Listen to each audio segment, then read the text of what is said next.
தினம்தோறும் விளக்கேற்ற நல்ல எண்ணெய் இதயம் நல்லெண்ணெய். இனிமே கண்ணை மூடிட்டு கடலை எண்ணெய் வாங்கலாம். ஏன்னா மந்த்ரா கடலை எண்ணெய் இதயத்தின் தயாரிப்பு. தமிழக அரசின் கூட்டுறவு பால் நிறுவனமான ஆவின் ஆண்டுதோறும் புத்தாண்டு, பொங்கல், தீபாவளி, கிறிஸ்துமஸ், ரம்ஜான் உள்ளிட்ட பண்டிகை நாட்களில் பால் பாக்கெட்டில் வாழ்த்துச் செய்தி வெளியிடுகிறது. அதோடு சுதந்திர தினம், குடியரசு தினம், தேசிய பால் தினம் போன்ற தேசிய தினங்களுக்கும் அனைத்து வகையான ஆவின் பால் பாக்கெட்டுகளிலும் வாழ்த்துச் செய்தி வெளியிடுவது வழக்கம். நடைமுறையில் இல்லாத வகையில் 2021 முதல் ஆயுத பூஜை, விஜயதசமி பண்டிகைகளுக்கும் கூட வாழ்த்துச் செய்தி வெளியிடுகிறது. அப்படி இருக்கையில் திடீரென கடந்த ஆண்டு குடியரசு தினம், சுதந்திர தினம், தேசிய பால் தினம் உள்ளிட்ட முக்கிய தேசிய தினங்களுக்கு வாழ்த்துச் செய்தி வெளியிடாமல் புறக்கணித்தது. அதன் தொடர்ச்சியாக நாட்டின் 75வது குடியரசு தினமான இன்றும் ஆவின் பால் பாக்கெட்டுகளில் குடியரசு தின வாழ்த்துச் செய்தி வெளியிடாமல் வழக்கமான நடைமுறை புறக்கணிக்கப்பட்டுள்ளது. திமுக ஆட்சி பொறுப்பேற்ற பிறகு 2வது முறையாக முக்கிய தேசிய தினமான குடியரசு தின வாழ்த்துச் செய்தியை ஆவின் புறக்கணித்துள்ளதை தமிழ்நாடு பால் முகவர்கள் தொழிலாளர் நலசங்கம் வன்மையாக கண்டித்துள்ளது. நடைமுறையிலேயே இல்லாத விஜயதசமி, ஆயுத பூஜை உள்ளிட்ட பண்டிகைகளை வாழ்த்துச் செய்தி வெளியிடுறதே பழக்கமே இல்லை. ஆனால் அதற்கெல்லாம் வாழ்த்துச் செய்தி வெளியிட்டாங்க. இப்போது 75வது குடியரசு தினத்துக்கும் வாழ்த்துச் செய்தி வெளியிடாமல் புறக்கணிச்சிருக்கிறாங்க.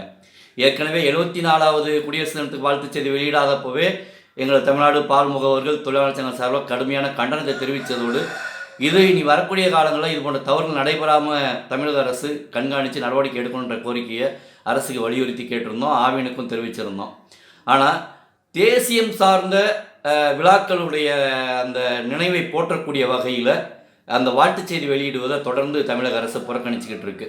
எப்படி மத்தியில் ஆளக்கூடிய பாஜகவுக்கு தமிழ்நாடு என்கின்றாலே கசக்கிறதோ, இங்கே ஆளுநராக இருக்கக்கூடியவர்களுக்கு தமிழ்நாடு, திராவிடம் என்றாலே எப்படி கசக்கிறதோ, அதுபோல் திராவிடம் என்கின்ற பெயரால் கூறிக்கொண்டு ஆட்சி நடத்துபவர்களுக்கு தேசியம் என்றாலே கசக்கிறது போல.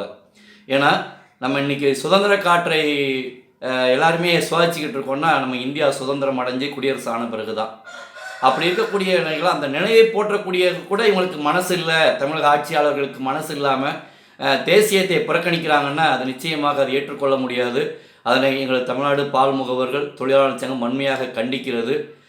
ஏற்கனவே திமுக ஆட்சி பொறுப்பேற்ற பிறகு இது 2வது முறையாக குடியரசு தினத்துக்கு வாழ்த்துச் செய்தி வெளியிடாமல் வெளியிட்டிருக்காங்க. அடுத்து வரக்கூடிய காலத்திலேயாவது இது போன்ற தவறுகள் நடைபெறாமல் இருப்பதற்கான நடவடிக்கையை தமிழக அரசு மேற்கொள்ள வேண்டும் என்பதை எங்களது சங்கத்தின் சார்பில் வலியுறுத்தி கேட்டுக்கொள்கிறோம்.